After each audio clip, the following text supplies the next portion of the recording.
selalu berusaha menyimpan sesuatu yang bisa membawa manfaat, baik untuk dirinya, untuk anak cucunya, maupun untuk keluarganya, untuk masa kini dan masa depannya.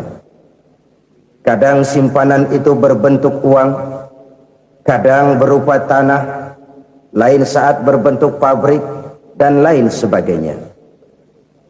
Sementara masa depan yang paling pasti adalah akhirat. Jika untuk masa depan dunia kita rela memeras keringat, membanting tulang, pergi pagi dan pulang petang, menyimpan uang, menyimpan tanah, menyimpan pabrik, pernahkah kita merenung jika satu saat kiamat datang, kita dibangkitkan dari kubur masing-masing, berdiri di padang mahsyar untuk mempertanggungjawabkan seluruh kegiatan hidup kita di dunia ini, lalu kita akan menuju ke alam akhirat. Sudahkah kita mempunyai simpanan untuk akhirat kita? Pada pertemuan kali ini saya ingin menyampaikan sebuah hadis di mana Rasulullah sallallahu alaihi wasallam bersabda, arba'un min kanzil jannah. Simpanan sorga ada 4 macam. Yang pertama, ikhfa'us sadaqah, menyembunyikan sedekah. Saudara-saudara kaum muslimin, sebagaimana yang kita maklum bahwa Allah Subhanahu wa taala melebihkan sebagian rezeki dari kita terhadap yang lain. Ada yang kaya, ada yang setengah kaya, ada yang miskin, ada yang setengah miskin, dan selanjutnya. Ada yang gajinya kecil tapi penghasilannya gede. Ada yang penghasilannya gede tapi nggak punya gaji.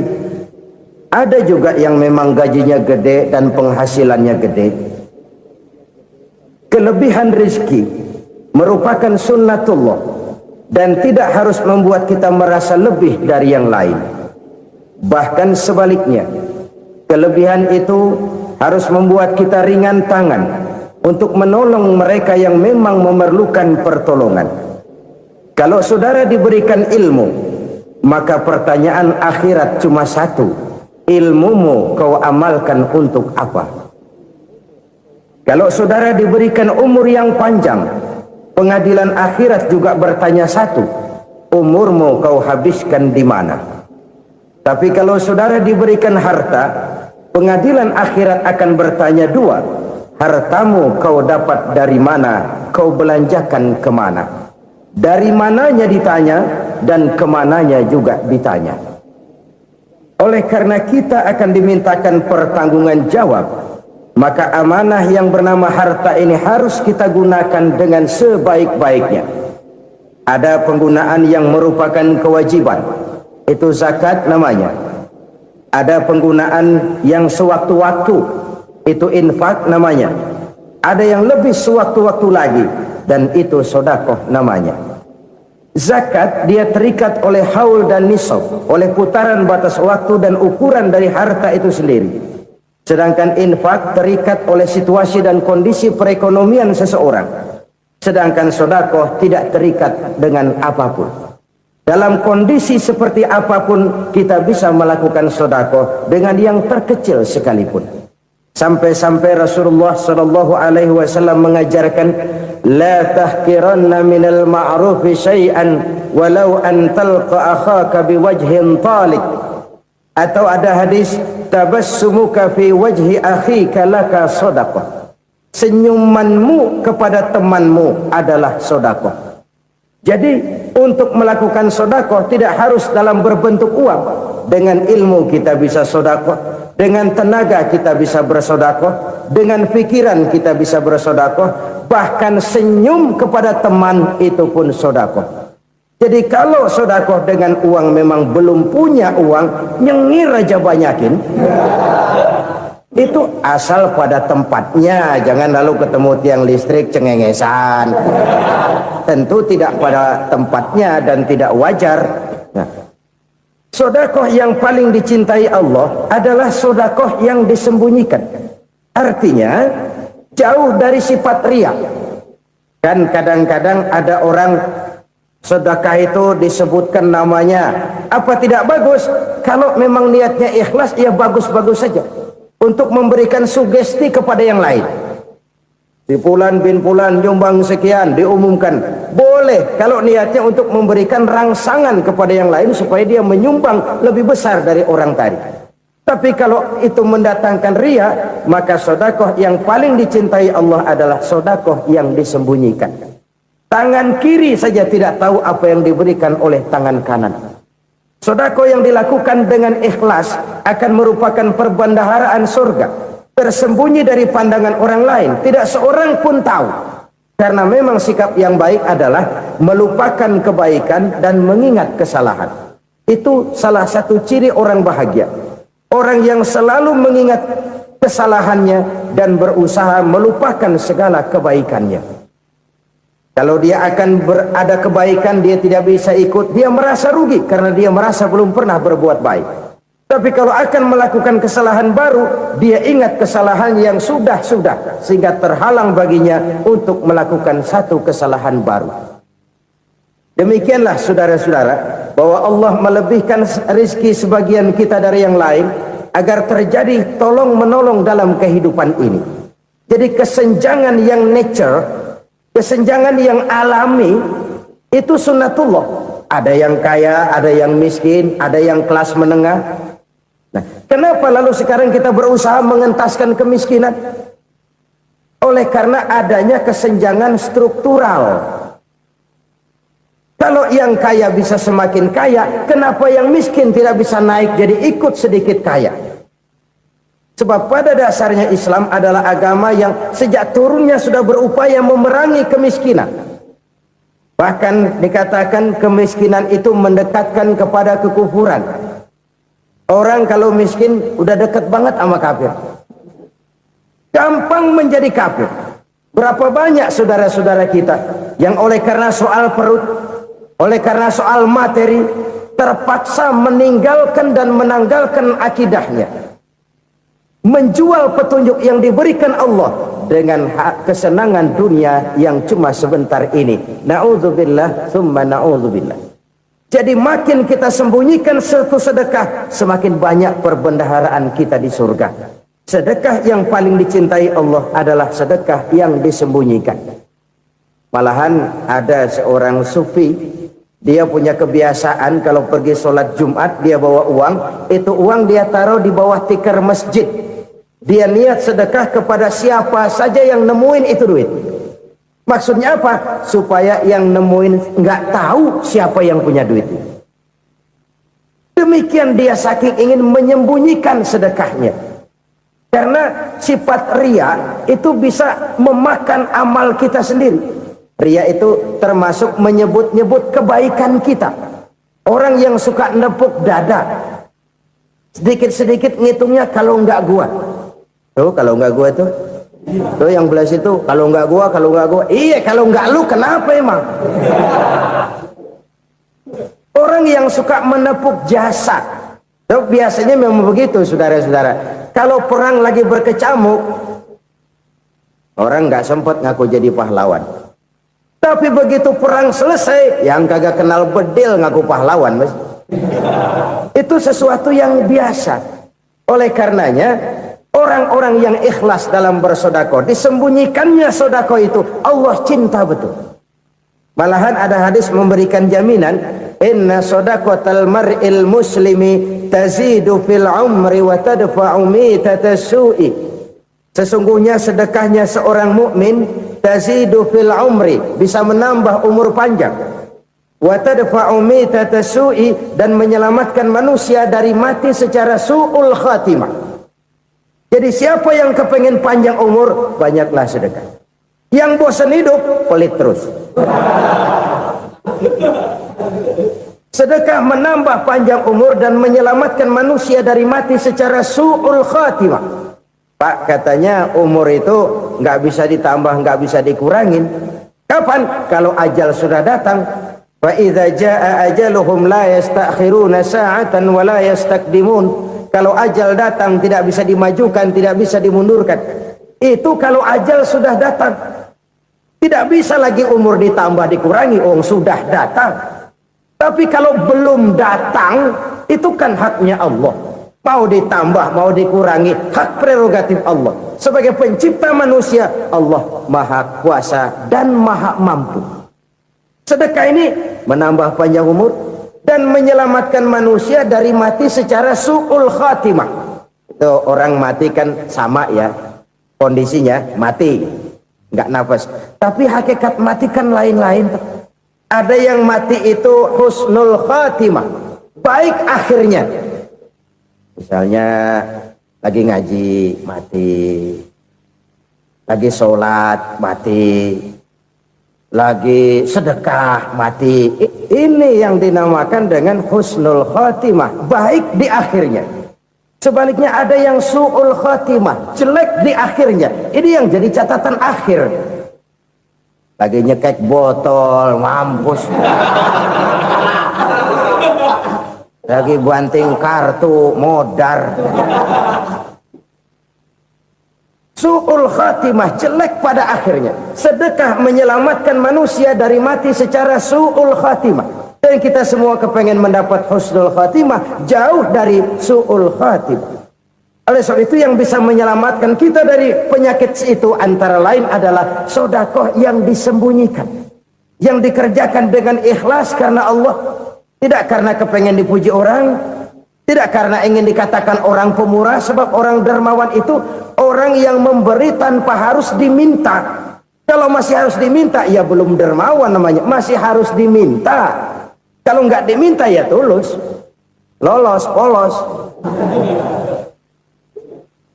Saudara-saudara kaum muslimin rahimakumullah, harta adalah amanat dan akan kita pertanggungjawabkan.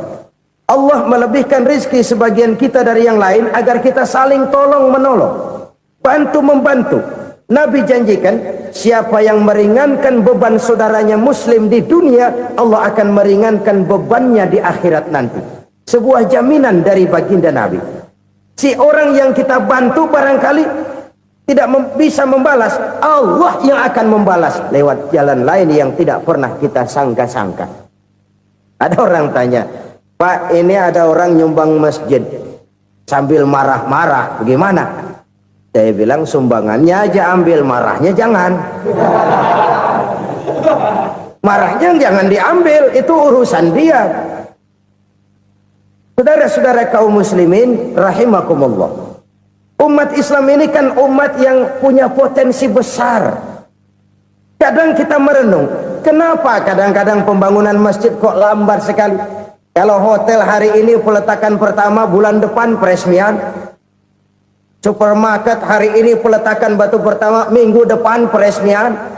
Tapi kalau sudah yang namanya masjid, kadang-kadang peletakan batu pertama sekaligus jadi batu terakhir. 3 tahun, 4 tahun, campur nebar jalak di jalanan, duit dijaring kayak ikan sepat. Apa tidak ada orang Islam yang kaya? Banyak. Apa tidak ada pengusaha muslim yang jadi konglomerat? Ada. Lalu yang belum banyak itu yang komit terhadap nilai-nilai agamanya. Akhirnya kita jatuh jadi umat yang lemah. Belum ada pengusaha konglomerat muslim buka pabrik supermi cap beduk misalnya umpamanya atau pabrik kecap cap sorban supaya identitas keislamannya sedikit kelihatan.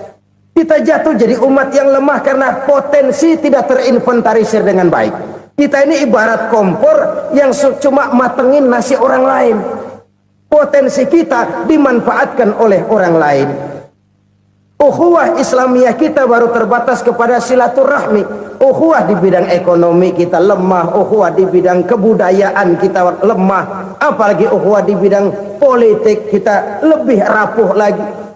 Padahal ukhuwah itu adalah totalitas kehidupan manusia, menyangkut ipolek sosbud, memerlukan nilai-nilai ukhuwah. Jadi oleh karena itu mari kita menyadari di dalam harta kita, walaupun kita yang cari, pergi pagi, pulang sore, peras keringat, banting tulang, di sana ada harta anak yatim. Di sana ada hak masjid. Di sana ada hak pesantren, di sana ada hak jihad. Berbahagialah seseorang apabila dia oleh Allah dijadikan keran. Keran itu menyimpan air, tapi tidak untuk dirinya, tapi disalurkannya kepada mereka yang memang memerlukannya. Saudara-saudara kaum muslimin rahimakumullah, ini yang pertama. Jadi perbendaharaan surga adalah menyembunyikan sedekah. Orang lain nggak tahu, kita pun nggak pernah ngitung-ngitung. Kita anggap lewat begitu saja, padahal itu deposit akhirat. Satu. Yang kedua, perbendaharaan surga itu apa? Wa kitmanul musibah, menyembunyikan kesulitan. Kadang orang takut menghadapi kesulitan, tapi makin kita merenung, hidup ini kan sebenarnya urusan. Takut sama urusan, ya jangan hidup. Tandanya orang hidup itu kalau punya urusan.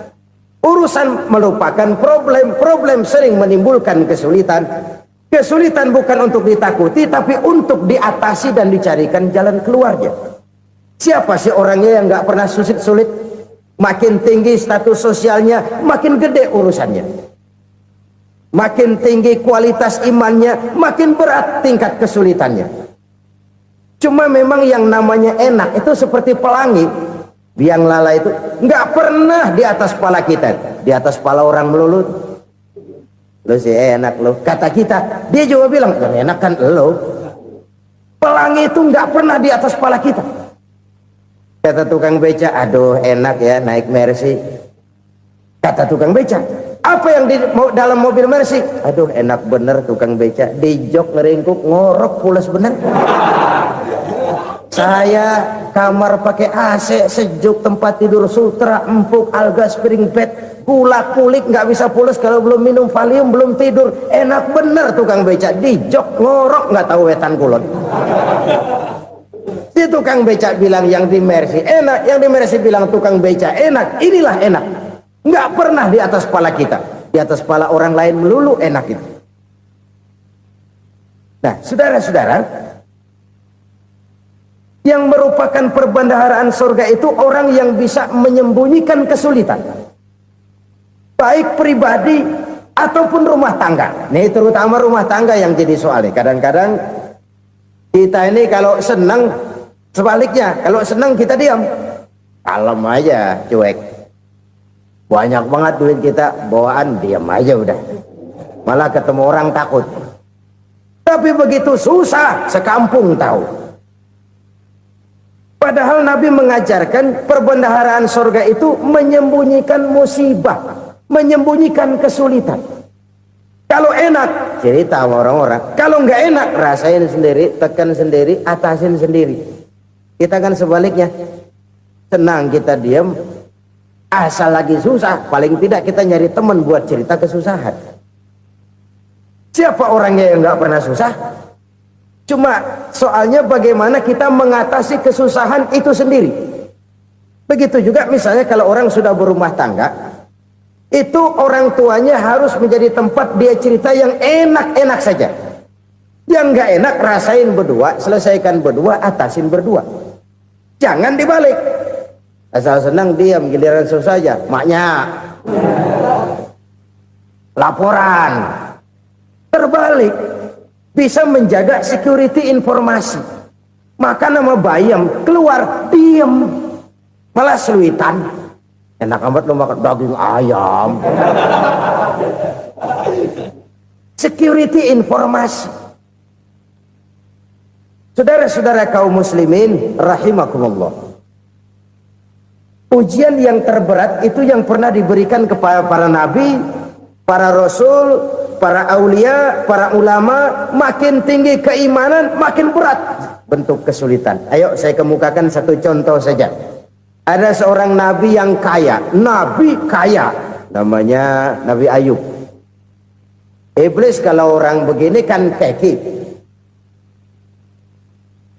ibadahnya rajin, kaya. Nih yang kayak begini susah digodain. Kalau ibadahnya rajin, miskin, kali bisa disogok.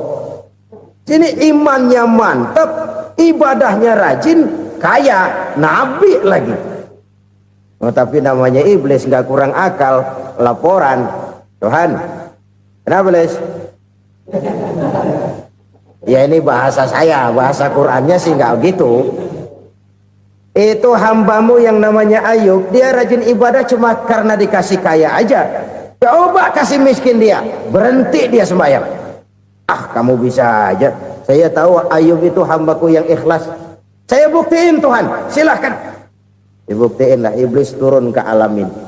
Yang mula-mula dia lakukan, dia rusak sawah ladang Nabi Ayub. Dia binasakan binatang ternak Nabi Ayub.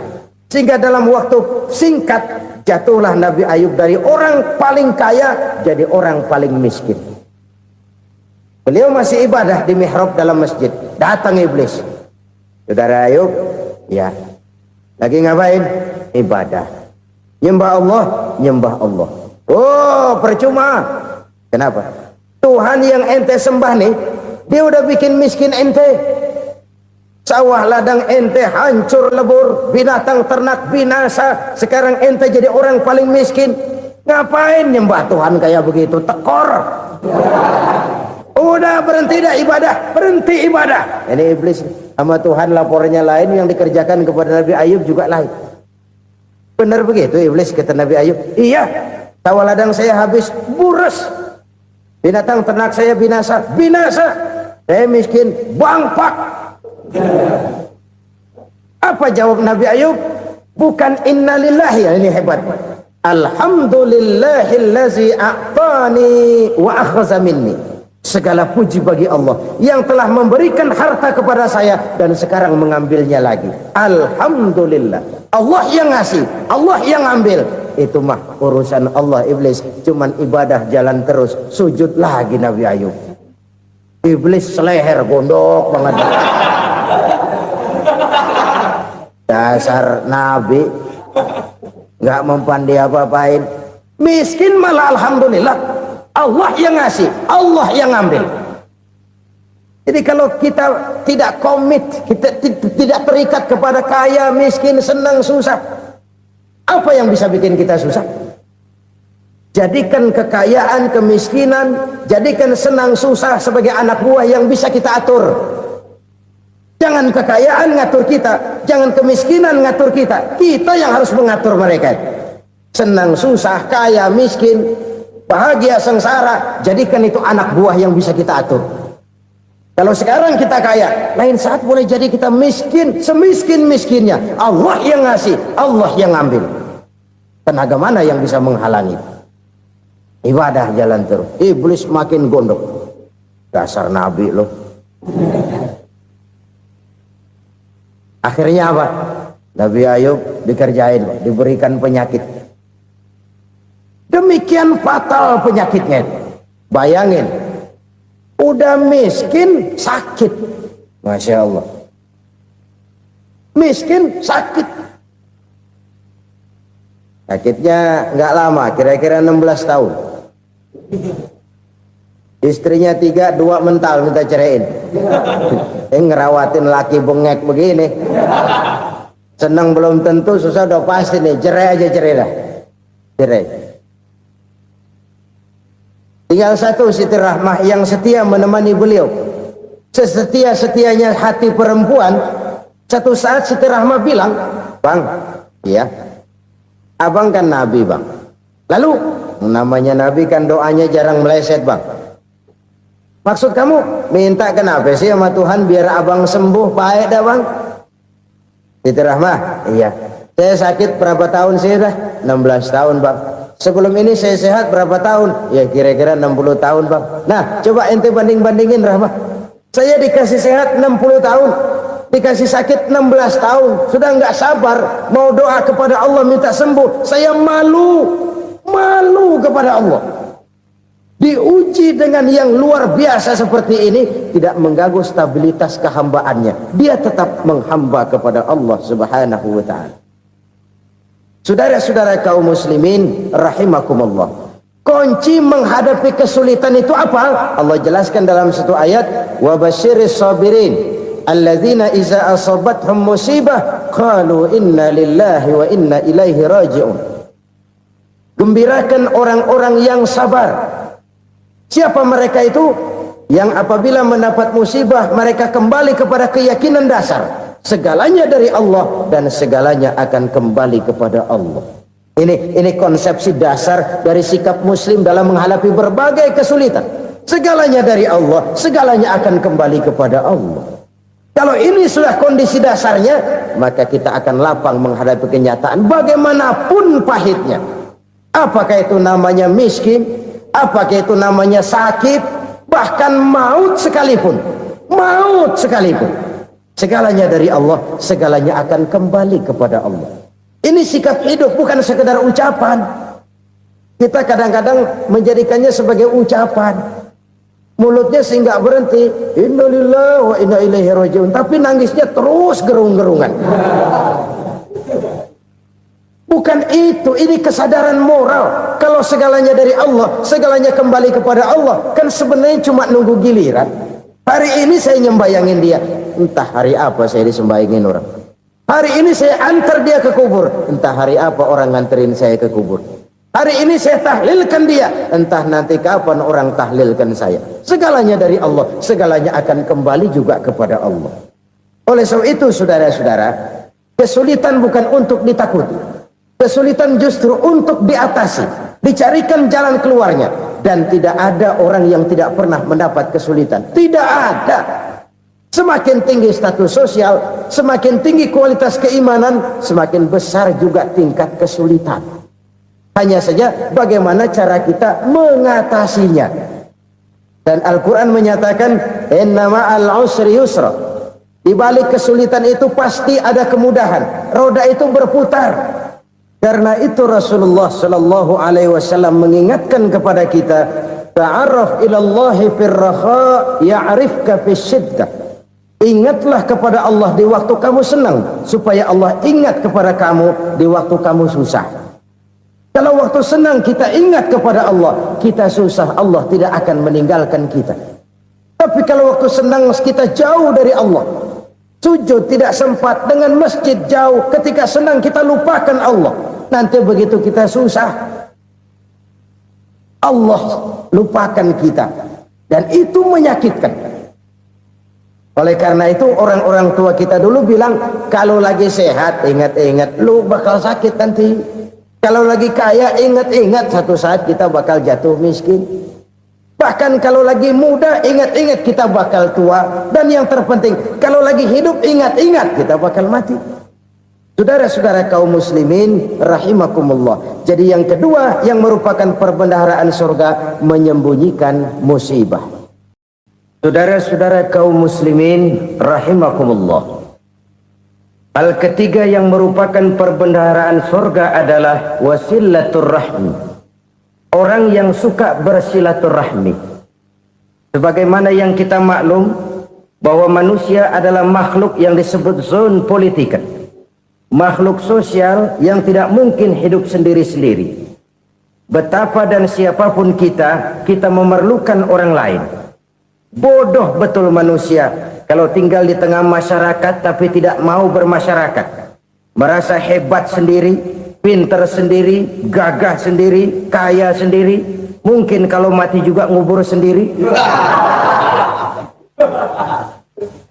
Jangankan kita di sini, di sorga saja Nabi Adam waktu sendirian bengong melulu, mondar mandir.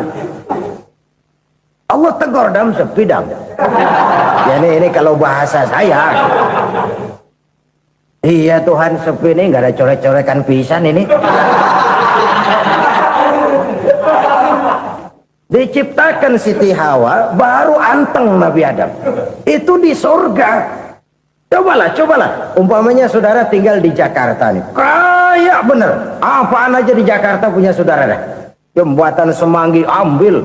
Monas buntel bawa pulang. Hotel-hotel ambil semua. Cuman tinggal di Jakarta sendirian, apa enaknya? Betapa dan siapapun kita perlu orang lain. Tidak ada seorang pun yang bisa memenuhi kebutuhan hidupnya secara sendiri-sendiri. Nah, Islam telah menyelamatkan manusia dari ras diskriminasi, mengikat manusia dengan persaudaraan yang berlandaskan kepada akidah. Karena itu dianjurkan bersilaturahmi. Bahkan Nabi menyatakan, man arada ayyubsata lahu fi rizqihi wa yunsa'a fi atharihi falyasil rahimah. Siapa yang kepengen diluaskan rezekinya dan dipanjangkan usianya, banyaklah ia bersilaturahmi. Siapa yang kepengen dimudahkan rezekinya, hendaknya ia banyak bersilaturahmi. Kalau banyak teman, kesulitan kan paling tidak ada tempat cerita. Udah susah sendirian, kita pikirin diri, nggak ada tempat tukar pikiran. Cepet banget sama bengek. Dilawan sendiri. Nah, secara makro kita bisa berkata, tidak mungkin ada kemenangan kalau tidak ada kekuatan. Tidak ada kekuatan kalau tidak ada kesatuan dan persatuan. Tidak mungkin ada kesatuan dan persatuan tanpa semangat silaturahmi. Kalau umat Islam mau menang, dia harus kuat. Kalau umat Islam mau kuat, dia harus bersatu. Kalau umat Islam mau bersatu, dia harus membudayakan silaturahmi ini.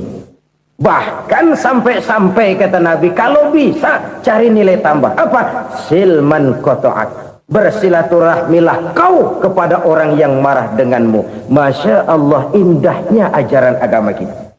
Orang yang marah pun kepada kita, kata Nabi, kalau bisa bersilaturahmilah kepadanya, kepada orang yang marah itu. Di situ nilai tambah. Cuman jujur nih, hadis ngucapinnya gampang, ngamalinnya yang berat banget. Orang marah sama kita, kita disuruh silaturahmi. Ada apa malu? Lu marah, ada gua marahan lagi. Tunggu pikirin. Saudara-saudara kaum muslimin rahimakumullah. Tapi ini yang diajarkan, bahkan ini yang dicontohkan oleh baginda Rasul. Bagaimana begitu mudah, misalnya satu saat Abu Jahal ini ngatur strategi bagaimana bikin Muhammad celaka. Dia gali lubang di depan tempat tidurnya. Dia tutupin daun korma. Terus dia panggil seseorang, ke sini. Kasih tahu Muhammad, pamannya sakit keras, minta ditengokin. Berangkat orang ini ke sana. Muhammad, labbaik. Pamanmu sakit keras, dia minta ditengokin. Baik, saya akan datang menjenguk beliau. Berangkatlah Nabi ke rumah Abu Jahal tanpa prasangka apapun. Abu Jahal udah pasang setil, selimut 3 rangkap setengah dipakai, persis kayak orang meriang. Tapi sembari ngintip dari balik selimut. Begitu Muhammad buka pintu, nah masuk perangkap nih. Muhammad jalan menuju tempat pembaringan. Makin lama makin dekat, makin lama makin dekat, makin dekat ke lubang yang dipasang oleh Abu Jahal itu.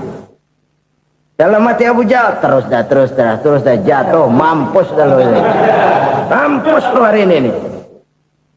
Apa yang terjadi? Malaikat Jibril datang. Muhammad, pamanmu cuma pura-pura sakit. Di depan tempat tidurnya ada lubang perangkap supaya kamu jatuh ke situ. Sudah, kamu pulang. Balik kanan Nabi. Sudah hampir jatuh ke lubang, balik kanan, pulang. Bayangin kecewanya Abu Jahal. Muhammad dikit lagi, Muhammad dikit lagi. Enggak paman, saya pulang aja. Emosi bangun dari tempat tidur, enggak sadar kalau lagi pura-pura sakit. Lompat ngejar Nabi, dia lupa dengan lubang yang dia gali. Usrak, nyemplung sendiri ke dalam lubang.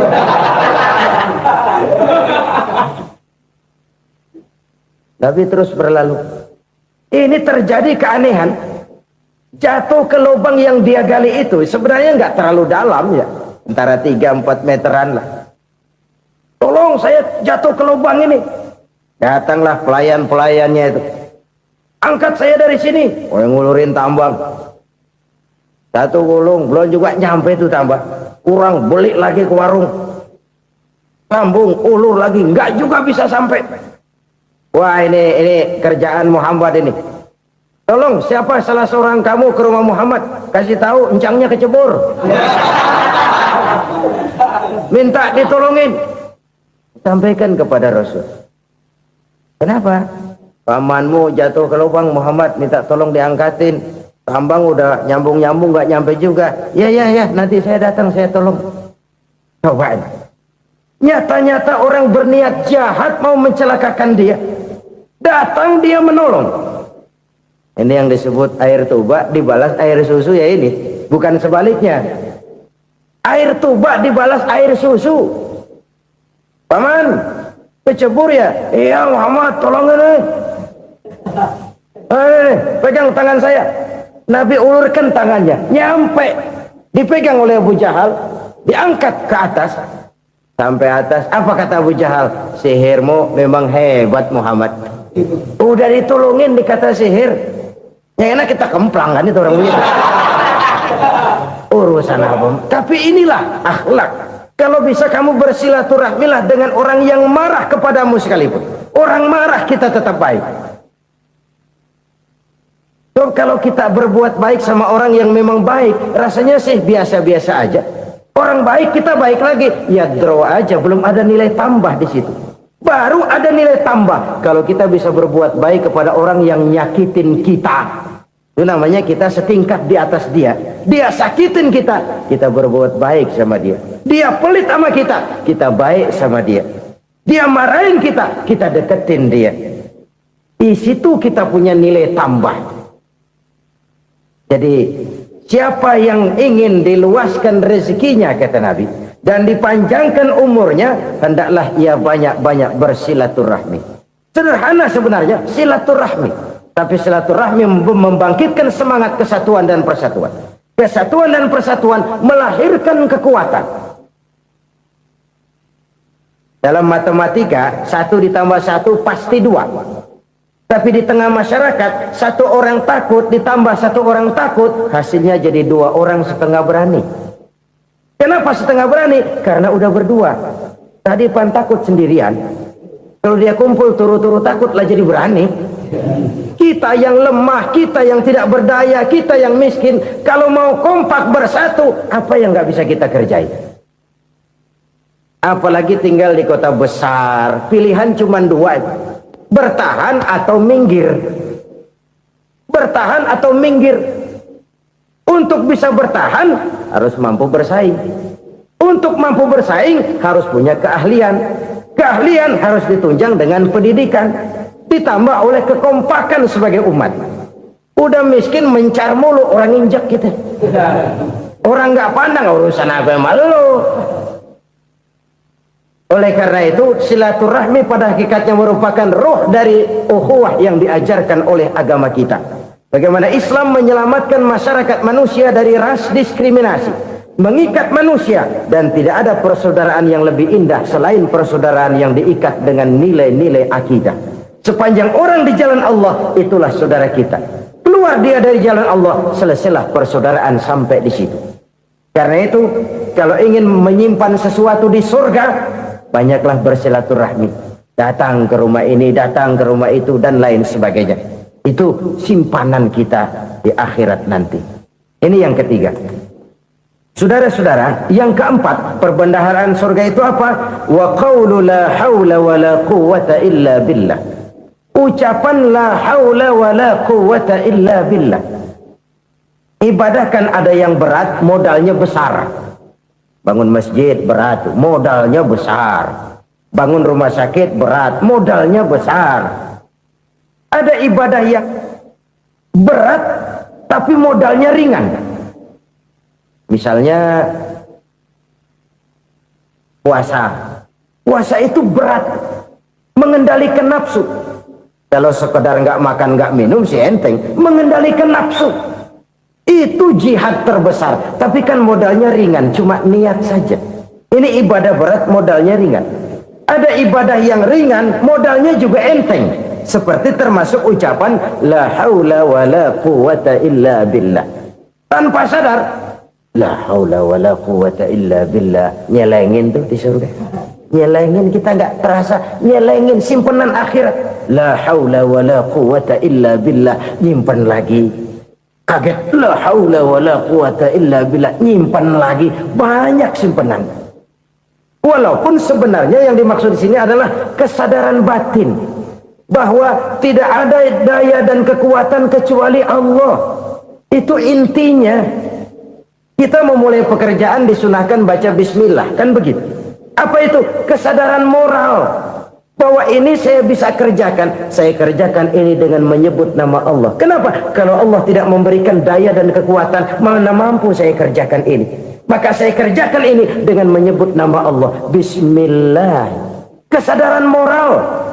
Manusia hanya wajib berusaha, tapi nggak pernah wajib berhasil. Banyak hal-hal yang kalau kita renungkan secara rasio nggak mungkin, tapi jadi kenyataan. La haula wa la quwata illa billah. Tidak ada daya dan kekuatan kecuali bagi Allah semata-mata. Kesadaran moral akan kelemahan dan keterbatasan makhluk bernama manusia. Kadang kita kagum dengan otak, tapi kita sering lupa sama yang bikin otak. Padahal bagaimanapun hebatnya otak, yang bikin otak pasti lebih hebat dari otak. Nggak percaya, silahkan otak-otakan. Inilah kecenderungan.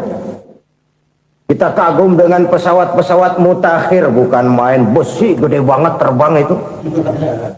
Alangkah hebatnya. Lalu apa yang bikin otak tidak lebih hebat dari itu semua? Kita puji laut, apa yang bikin laut tidak lebih hebat dari laut itu? La haula wa la quwata illa billah. Tidak ada daya dan kekuatan kecuali Allah. Apa yang bisa kita lakukan kalau tidak karena daya dan kemampuan yang diberikan oleh Allah kepada kita?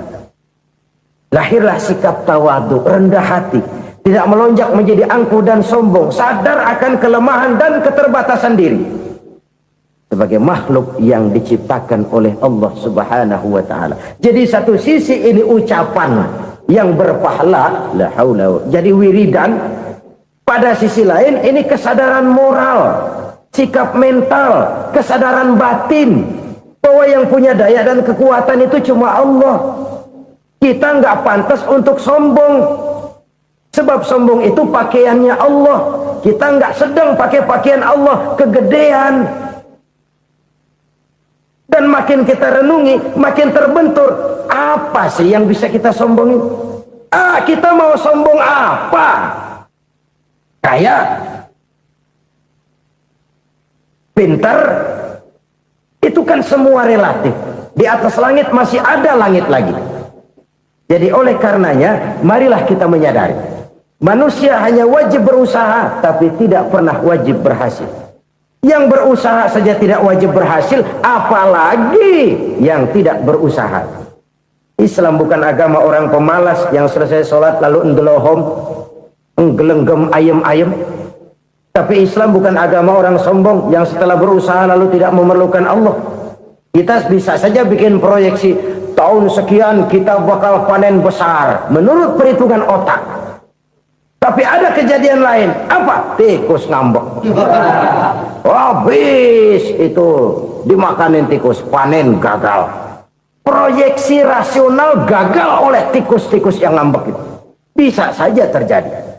Tahun depan kita panen besar, urung. Kenapa? Musim panas panjang. Dan sekarang ini koran-koran bikin berita musim mengalami penyelewengan. Bukan cuma manusia yang nyeleweng sekarang. Musim pakai nyeleweng. Mestinya kan musim hujan udah selesai, masih hujan-hujan juga. Musim. Nah sekarang kita boleh bikin proyeksi, kita bakal panen besar. Tahu-tahu musim panas panjang, sawah retak, air kering. Cari teknokrat yang paling botak, suruh pendekin tuh musim panas. La haula wa la quwata illa billah. Inilah kesadaran moral. Saudara, saya teringat satu saat ada seorang konglomerat. Umurnya ya kira-kira 70-an. Satu saat dia ditanya oleh wartawan, "Pak, umur Bapak berapa sih?" "Ya paling 10 tahun." 10 tahun? 10 tahun? Anak Bapak berapa orang? Aduh. Satu saja? Satu. Harta Bapak berapa? Ya paling-paling bangsa 7 juta kali. 7 juta? Iya. Pak, kenapa Bapak bohongi saya? Bapak punya buku biografi. Koran-koran, majalah-majalah banyak memuat cerita riwayat hidup Bapak. Saya tahu umur Bapak 70. Kenapa bilang cuma 7 tahun? Saya tahu anak Bapak 8. Kenapa cuma bilang 1? Saya tahu harta bapak miliaran, mungkin triliunan, pabrik di mana-mana, bank di mana-mana. Kenapa bilang uang bapak cuma 7 juta? Nah, kata si konglomerat tadi, kamu benar nak, kamu benar. Umur saya kalau jumlahnya memang 70 nak. Cuman ingat-ingat saya, baru 7 tahun terakhir ini saya sujud. Baru 7 tahun terakhir ini saya berusaha dekat dengan Allah. Saya laksanakan perintahnya, saya jauhi larangannya. 7 tahun inilah rasanya yang ada nilainya di hadapan Allah. Yang 63 tahun matong, kelabu, kelem umur gue. Habis untuk maksiat, untuk munkarat. Maka ketika ditanya tadi, umur saya 7 tahun itu. Oh begitu Pak. Oh iya. Lalu anak Pak, anak bapak kan 8. Kenapa bilang cuma 1? Nah, kalau jumlah hitungannya memang anak saya 8. Tapi dari 8 orang ini rasanya cuma 1 nih yang bakal jadi buah hati, belahan jantung, pelanjut cerita, penerus sejarah, bakal jadi anak soleh yang akan mendoakan saya. Cuma 1 rasanya anak saya nih yang bakal jadi buah hati saya, besar-besaran saya, yang akan mendoakan di kubur saya, yang akan mendoakan di akhirat saya. Yang 7 orang mana? Masya Allah, yang atu tenggeng, yang atu nyekek botol ngolo, yang atu nggak karu-karuan. Makanya saya bilang 1 anak saya yang akan bisa mendoakan saya. Oh begitu Pak. Iya. Nah, harta Pak, harta bapak kan triliunan, pabrik bapak di mana-mana, uang bapak hampir di tiap bank-bank besar. Kenapa bilang cuma 7 juta? Betul kau nak. Harta saya kalau jumlahnya memang miliaran, triliunan mungkin. Tapi yang saya ingat baru 7 juta tuh yang saya belanjakan di jalan Allah. Saya nyumbang masjid, saya santuni yatim piatu, saya bantu pembangunan pesantren, saya bantu pembangunan rumah sakit Islam. Itu yang akan saya bawa pulang ke akhirat, yang 7 juta itu. Yang triliunan itu nanti akan diperebutkan oleh anak-anak saya sebagai waris saya. Jadi harta saya 7 juta itu yang bakal nemenin saya di akhirat, yang akan saya bawa pulang jadi teman saya. Saudara-saudara kaum muslimin, jangan-jangan orang tua itu adalah kita-kita ini. Jangan-jangan kita-kita ini adalah orang tua itu. Jangan-jangan itu potret dari diri kita masing-masing. Dari sekian umur yang diberikan Allah, berapa tahun yang ada nilainya di hadapan Allah? Dari sekian anak-anak yang merupakan amanah, berapa yang akan mendoakan kita sebagai orang tuanya menjadi anak soleh? Dari sekian banyak harta yang diberikan Allah, berapa yang akan kita bawa pulang menghadapnya nanti, yang kita belanjakan di jalan Allah? Ini sebuah potret kehidupan. Karena itu kita kembali kepada la haula wa la quwwata illa billah. Kita wajib berusaha, kita wajib berikhtiar. Selebihnya segala daya dan kekuatan hanya milik Allah saja semata-mata. Satu kesadaran batin dari setiap pribadi muslim. Setelah ia berusaha dan berikhtiar, ia menyerahkannya kepada Allah Subhanahu wa ta'ala. Jadi satu sisi ini merupakan wiridan ucapan yang mengandung pahala, pada sisi lain ini merupakan sikap batin dari seorang muslim di dalam ia menghadapi realitas kehidupan ini.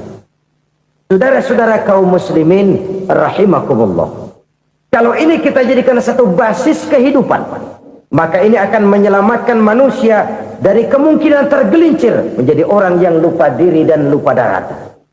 Sebab itu Imamul Ghazali berpesan, jadidis safinah fa innal bahra amiq, wa khuziz zad fa inna safara ba'id, wa khaffifil hamla fa innal hamla sadid. Perbarui selalu kapalmu karena lautan sangat dalam. Bawa bekal yang banyak karena perjalanan ini sangat jauh. Ringankan beban karena kebanyakan beban akan menyakitkan. Alangkah indah kalimat ini, alangkah dalam makna yang terkandung di sana. Perbarui selalu kapalmu karena lautan sangat dalam. Apa artinya ini? Jaga mentalmu baik-baik. Pelihara imanmu baik-baik karena hidup penuh cobaan seperti lautan. Kita kalau berlayar di lautan kan kadang-kadang tenang, angin bertiup sepoi-sepoi basah. Jika malam datang, bintang gemintang bertabur menghias cakrawala. Rembulan memantulkan sinarnya dengan indah. Dalam keadaan begitu berlayar enak. Tapi lain saat ombak menggunung, halilintar menyambar, angin topan bertiup. Berapa banyak sudah saudara-saudara kita yang tenggelam di lautan dunia tanpa sadar bahwa dia belum sampai kepada pantai yang akan dituju. Berapa banyak sudah saudara-saudara kita yang tenggelam di lautan dunia ini tanpa sempat bangkit lagi. Dia menyangka sudah sampai kepada tujuannya. Hati-hati kapal jangan sampai bocor karena lautan sangat dalam.